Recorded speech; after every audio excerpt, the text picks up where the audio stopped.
il y a des conventions qui sont, quand je prends la convention cadre des Nations Unies sur le changement climatique, par exemple, les ODD, etc., nous avons l'État a pris beaucoup d'engagements à ratifier donc cette convention et pour pouvoir répondre, comme je le disais, aux stratégies, il faut forcément de ces ONG-là pour le faire. Et la volonté existe.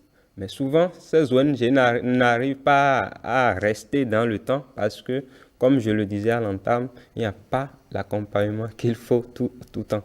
C'est les quelques-unes qui arrivent à capter des financements extérieurs et qui arrivent quand même à rendre plus efficaces les actions, plus impactantes du moins les actions. Mais le problème est que est-ce qu'elles arrivent à exister dans le temps? Ce n'est pas le cas.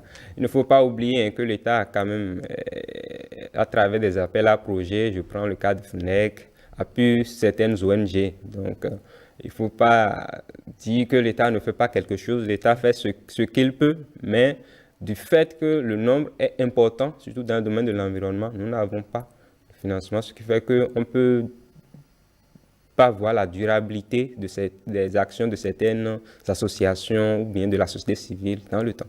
Que faire pour changer les choses?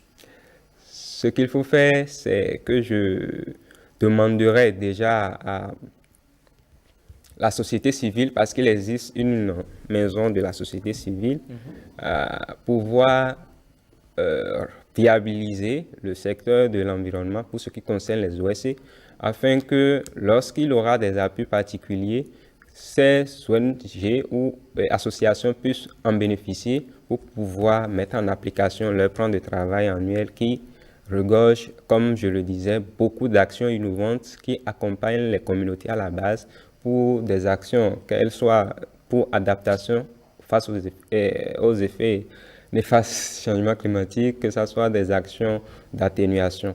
Et donc, voilà ce que je propose. Et le Bénin attend toujours sa Greta Thunberg. Pardon. Le Bénin attend toujours sa Greta, l'égérie de la lutte contre le changement Oui, climatique. forcément, parce que ce n'est pas seulement le Bénin. Comme nous le savons tous, c'est une affaire de tout le monde entier. Et donc, le Bénin doit jouer sa part. Très bien. Merci à vous, Olivier Bodeko. C'est moi. Vous restez avec nous pour la suite? OK. D'accord. Allez.